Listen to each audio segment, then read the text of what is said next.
Nos últimos anos, a política dos governos em geral tem sido quase sempre não cumprir aquilo que está disposto na Constituição.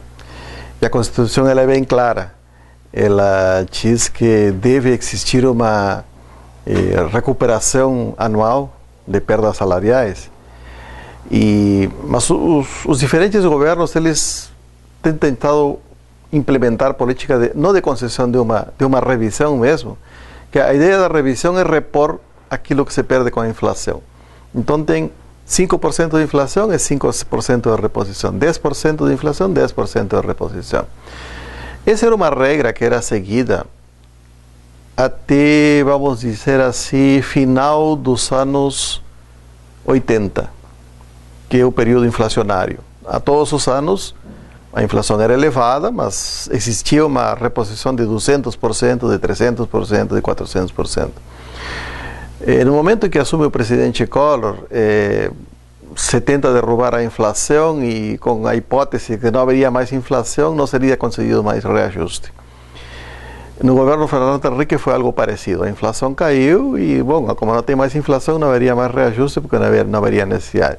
Mas está previsto na Constituição, embora a inflação seja menor que aquilo que era historicamente nos anos 80 e nos anos 90, existe inflação, a tal ponto que desde o início do Plano Real até agora, na implementação da moeda, o real, 94, já temos mais de 300%.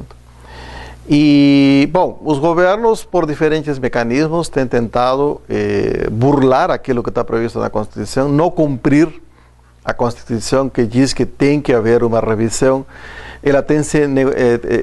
O governo tem sistematicamente tentado não fazer negociação com os sindicatos representantes dos servidores públicos federais.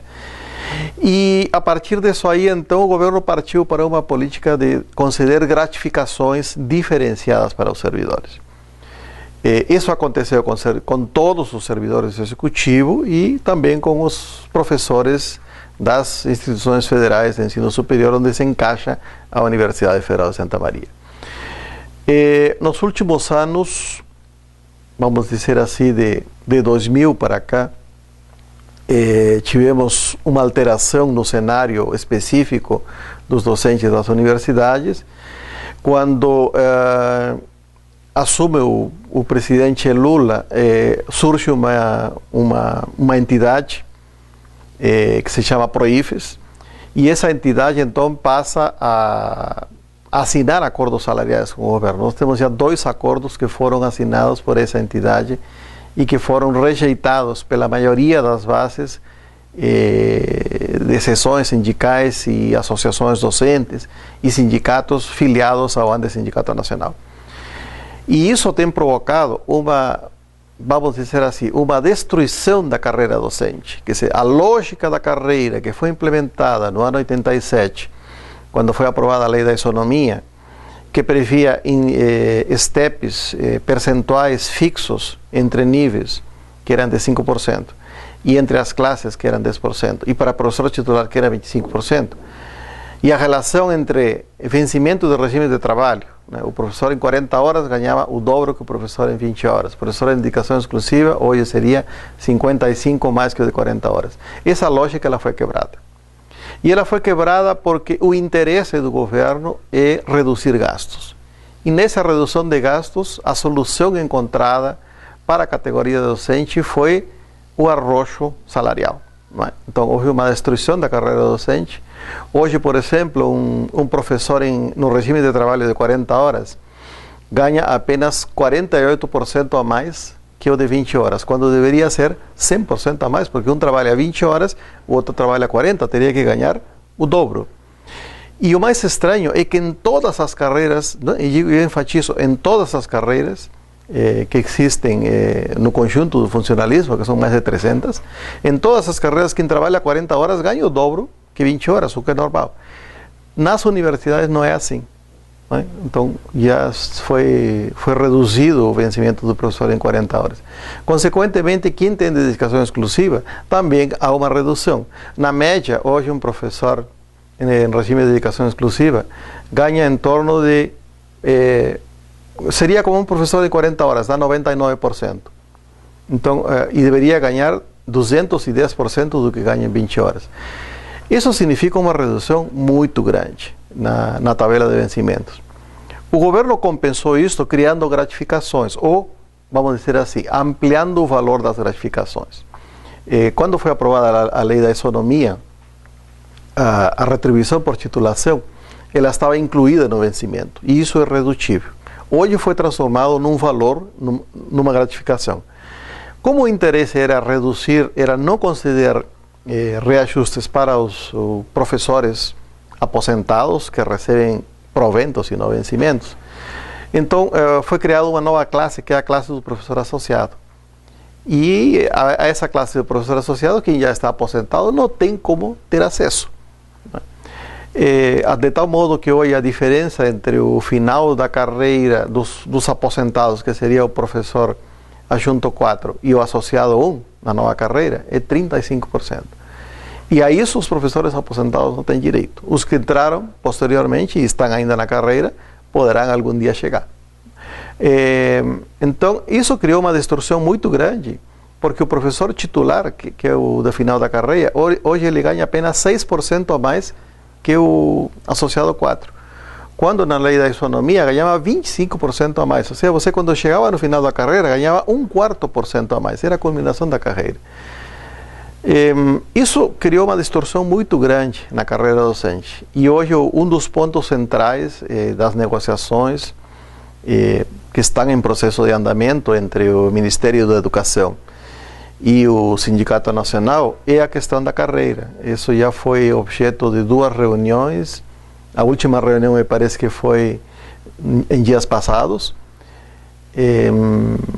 A delegação do Andes não foi recebida e a direção do Sindicato Nacional deixou um documento protocolado na NUMEC, onde reafirma os princípios básicos, né, de reestruturação da carreira, fixando um piso nacional que seja condizente com a valorização do trabalho docente.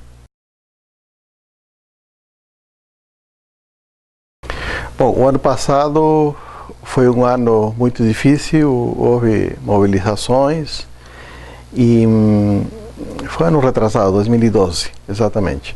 2012 foi o ano de greves no conjunto de todo o funcionalismo federal, e os acordos eles foram diferenciados.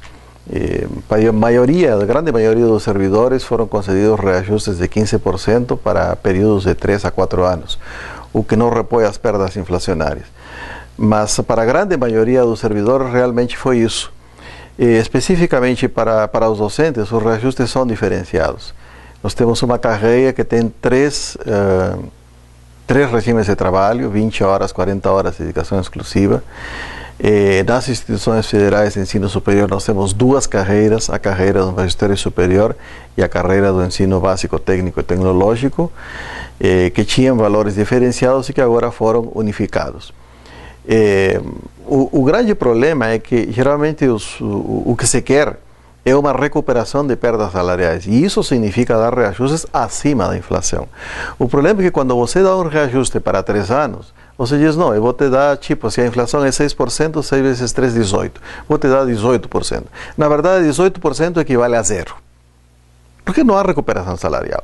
Então, recuperação salarial existe quando você repõe os salários, os vencimentos, os proventos de aposentadoria em valores superiores à inflação para aumentar o poder de compra e recuperar as perdas históricas que houveram ao longo do tempo, e que de 94 até 2014 elas são muito expressivas, e elas são diferenciadas para cada classe porque os reajustes foram diferenciados.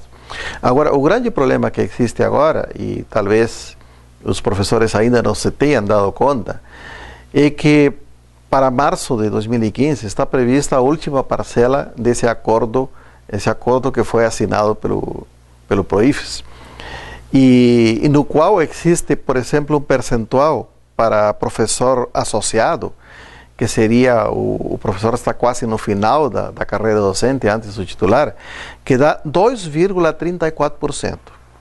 A inflação prevista é em torno de 5,5% a 6%. E o reajuste previsto é 2,34%, ou seja, 1/3 da inflação. Para os professores que estão iniciando a carreira, que seriam os auxiliares, o previsto para março de 2015 é 3,76%.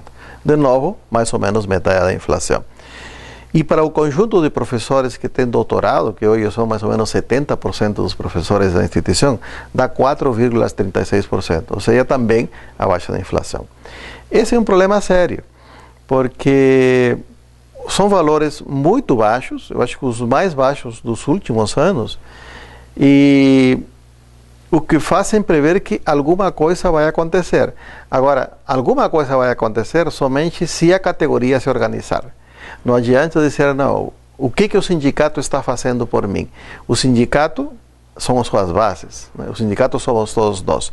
E cabe então aos professores se organizarem para lutar em conjunto com suas entidades representativas, porque não é só a diretoria do sindicato que tem que lutar, são as bases que têm que se reunir, que têm que se organizar, têm que pleitear melhorias, e se essas bases não fizerem isso, as diretorias ou os conselheiros não têm condições de fazer mais nenhuma coisa. Porque o governo insiste nisso porque a política dele é diminuir o gasto com funcionários.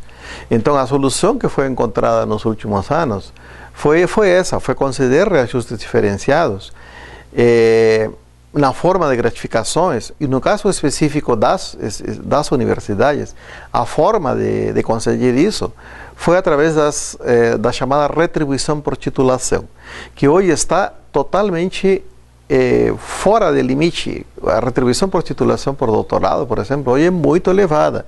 Só que os vencimentos, eles são muito baixos, eles estão arrochados, a tal ponto que a preocupação aí do professor é em fazer um curso de mestrado ou fazer um curso de doutorado. A distorção ela é tanta que para os servidores técnico-administrativos, e a grande maioria deles são servidores assistentes em administração, funcionários que trabalham em secretarias ou em porreitorias, muitos deles servidores que têm são cargos a nível médio, que só precisa segundo grau, mas nos concursos passam profissionais que têm curso superior e estão trabalhando lá, até por falta de emprego muitas vezes. Só que na carreira foi introduzida também a retribuição por titulação. Então, nós temos hoje uma distorção nas universidades, que é a existência de retribuição por titulação para servidores técnico-administrativos que ganham retribuição de titulação por mestrado e por doutorado. Ora, por definição, o mestrado e o doutorado, eles treinam recursos humanos para a pesquisa e para a docência. Quem faz docência são os professores da carreira do magistério superior e do ensino básico técnico e tecnológico. E a função principal dos servidores técnico-administrativos é de apoio. Por que o governo fez isso? Uma coisa que parece que não faz sentido.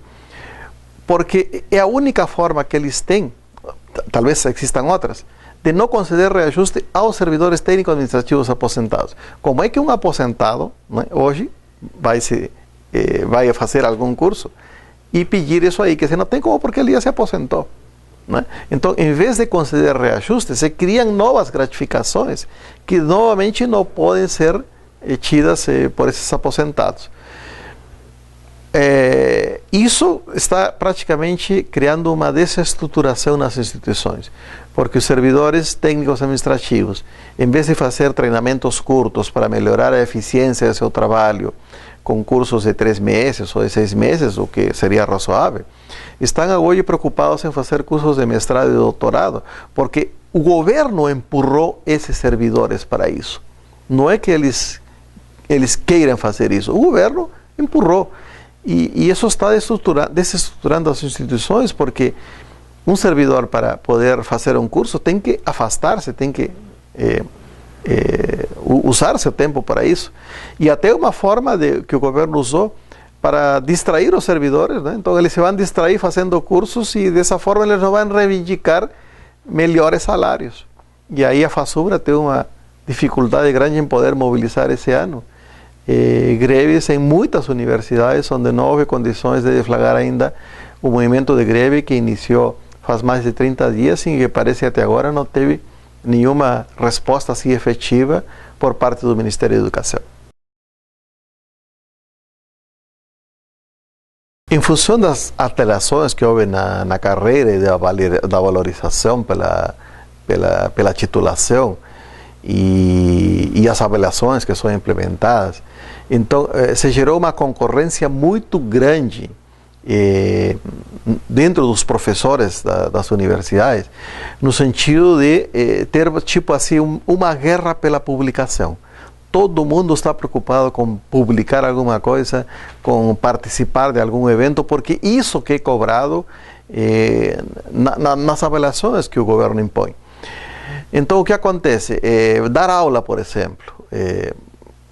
Hoje, dar aula ou ministrar aulas na graduação é uma coisa que está aos poucos sendo prejudicada.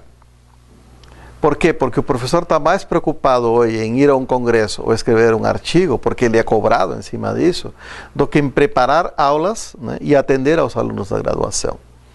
Fora isso, a pós-graduação ela cresceu muito nas universidades. É importante que cresça a pós-graduação, mas não se pode abandonar a graduação. A base de todo o sistema é o ensino de graduação. A pós-graduação é para aqueles que queiram seguir a carreira de cientista ou a carreira de professor. Agora, a grande maioria dos egressos de uma instituição federal, eles têm que ser preparados para ir para o mercado, para ter uma formação integral como cidadãos. E isso está sendo descuidado um pouco por causa das alterações e das imposições e das reestruturações que houveram na carreira docente, que fazem com que exista o chamado produtivismo, ou seja, os professores hoje são pressionados pelo sistema para produzir artigos e pressionados pela quantidade, não pela qualidade. Quer dizer, não basta você produzir um bom trabalho, né, que pode levar 1 a 2 anos, mas você tem que produzir 10. Quer dizer, quem é melhor é quem mais quantidade tem e não quem mais qualidade tem.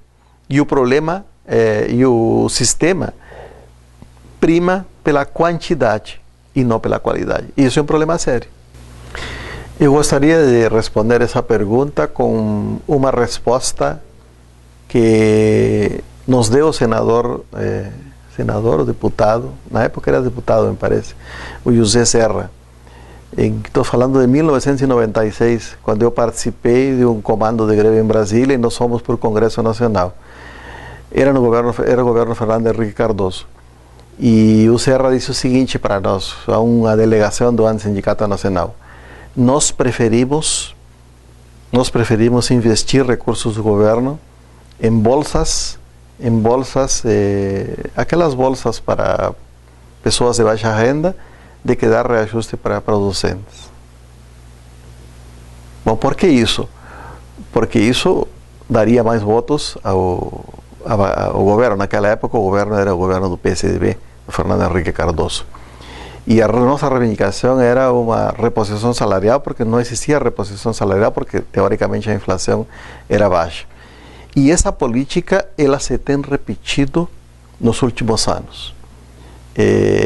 Tanto o governo Fernando Henrique, que começou essa política com a Ruth Cardoso, foi uma proposta do senador Suplicy, que depois foi transformada na concessão de bolsas para aqueles que colocavam filhos nas escolas. A meta hoje do governo é se manter no poder. E daí vem essa resposta que o Serra nos deu naquela oportunidade. Nós preferimos investir em bolsas para os pobres que dar reposição salarial para os docentes e para os servidores públicos federais em geral. Ou seja, eles não tinham preocupação com o serviço público. A preocupação deles era se manter no poder. Bom, eu achei que fosse apenas essa uma política neoliberal do governo Fernando Henrique Cardoso. Na verdade, mudou o governo, mudou a coligação governante, passou a ser a coligação PT-PMDB, e a política se manteve. Além de se manter, ela foi aprofundada. E a política hoje, de novo, é se manter no poder. Eu lembro que eu estava num seminário no ano de 2010, no salão em Membuí, quando veio um representante do governo e disse para nós o seguinte: nós vamos implementar o REUNI. O REUNI era o plano de expansão das universidades. E nossa meta é 4 anos. Bom, era 3 ou 4 anos. O nosso cronograma é o cronograma eleitoral. Nós temos que fazer isso porque nós temos que ganhar essas eleições. O representante do Ministério disse isso para nós. E foi criada uma expansão totalmente desordenada, sem nenhum critério, se expandindo qualquer curso, sem ver o que recurso realmente se precisava na sociedade e sem ver com que recursos se contaria do ponto de vista da infraestrutura, quanto do ponto de vista dos docentes. Qual é a situação hoje? A situação é que nós temos cursos criados, muitos deles com falta de laboratórios, com falta de professores, com falta de infraestrutura, professores com excesso de carga horária, professores entrando em atestado por doença, porque há uma sobrecarga de trabalho, e com frustração. Com frustração por quê? Porque não houve um investimento suficiente do governo para fazer uma expansão. Ninguém é contra a expansão. O Sindicato Nacional sempre foi favorável à expansão, mas uma expansão responsável, com qualidade, com recursos e em cursos onde exista uma demanda social, onde exista a demanda da sociedade para atender a universidade. Afinal, o Estado está aí para atender aquilo que a sociedade precisa. E isso não foi feito. Por quê? Porque o cronograma do governo é o cronograma eleitoral.